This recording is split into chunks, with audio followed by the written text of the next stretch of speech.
Olá pessoal, nós seguimos aqui acompanhando essa crise, que tomou aí o Supremo Tribunal Federal, que foi essa avalanche, esse tsunami aí do caso do Banco Master, certo?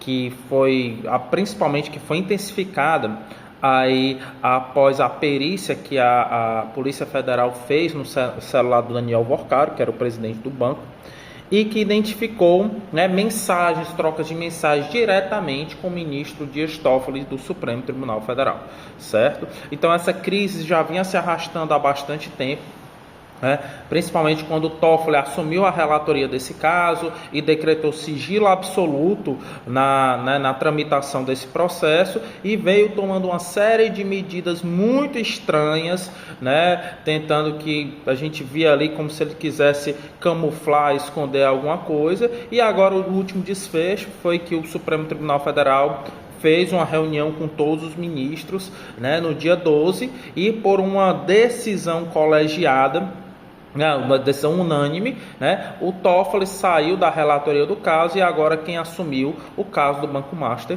foi o ministro André Mendonça. Primeiro, alguns comentários aqui sobre isso.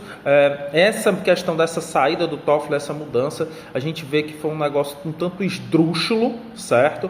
Porque é aí, vamos dizer assim, mais uma dessas jabuticabas brasileiras, que, enfim, o que o STF fez não tem nenhum amparo na legislação, certo? Por quê? Porque um juiz que está na condução de um caso, pelo princípio do juiz natural, deve permanecer nesse caso e ele só poderia ser afastado, sair do caso, em dois casos: por impedimento ou por suspeição, certo? E nesse caso, o que é mais estranho e esdrúxulo, porque tinham claros indícios de que o ministro Toffoli era de fato suspeito por haver um vínculo de amizade ou de proximidade com o Daniel Worcaro e, portanto, deveria se declarar suspeito, mas o STF fez um negócio esdrúxulo que é o quê? Não declarou a suspeição e retirou o Toffoli da relatoria do caso, que não tem fundamento na legislação, certo? Agora, para além disso, a gente a gente percebe que o STF ele já padece, ele já vem aí com essa crise de legitimidade democrática há muito tempo. Isso, na realidade, esse caso do Banco Master só deixa essa questão, muito mais evidente, certo? E eu entendo que, para além da questão da adoção de um código de conduta, que eu acho que isso já deveria ter sido adotado para ontem, um código de conduta bem restritivo, bem rigoroso, certo? Que realmente é absolutamente necessário, ainda mais agora, diante desse escândalo, certo? Mas eu entendo que isso suscita a necessidade de um debate e de reformas mais profundas no STF, certo? Principalmente porque a gente vê que o STF ele sempre teve uma crise de legitimidade democrática. Por quê? Porque o STF é a chefia do Poder Judiciário, que é um dos três poderes, e é justamente um poder que os membros não são eleitos por voto popular, certo?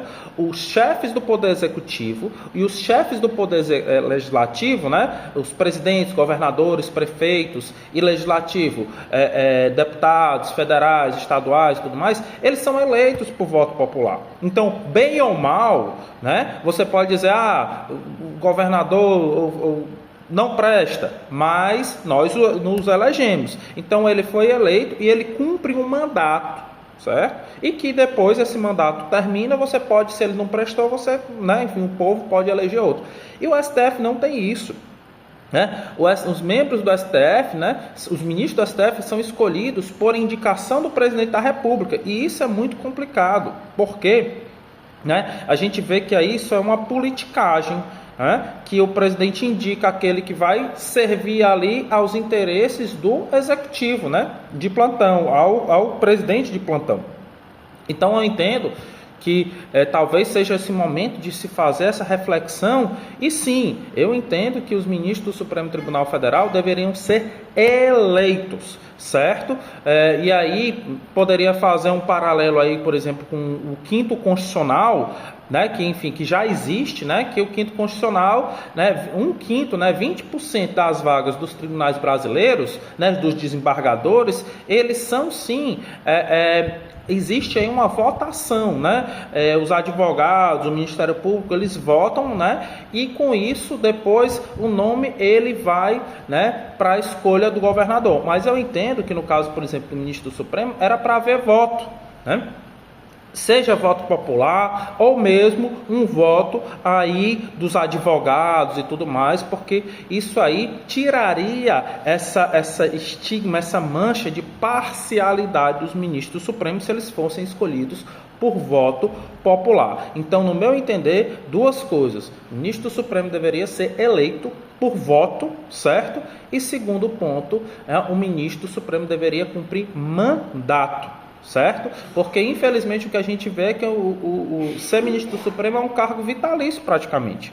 Ele é escolhido, ele é colocado lá no Supremo e fica até 75 anos, que é a idade da aposentadoria compulsória. É um cargo vitalício e cargos vitalícios é o que há de mais ofensivo ao princípio democrático. A própria democracia repudia essa ideia de um cargo vitalício, porque cargo vitalício é o sinônimo da nobreza, lá da monarquia, que os reis, né, governavam por toda a vida. Democracia não compactua, democracia não se coaduna com cargos vitalícios. Então, por isso eu entendo que, sim, ministros do Supremo deveriam ser eleitos e ministros do Supremo deveriam cumprir um mandato, certo? Seja esse mandato de 8 anos, 10 anos, enfim, mas deveria haver isso até para preservar o princípio democrático, né? Então, acho que está, né, aproveitar esse momento aí de convulsão do STF para colocar questões importantes, né? Que, enfim, eu acho que essa questão da eleição dos ministros e visando o princípio democrático seria um ponto muito importante, tá bom? Valeu!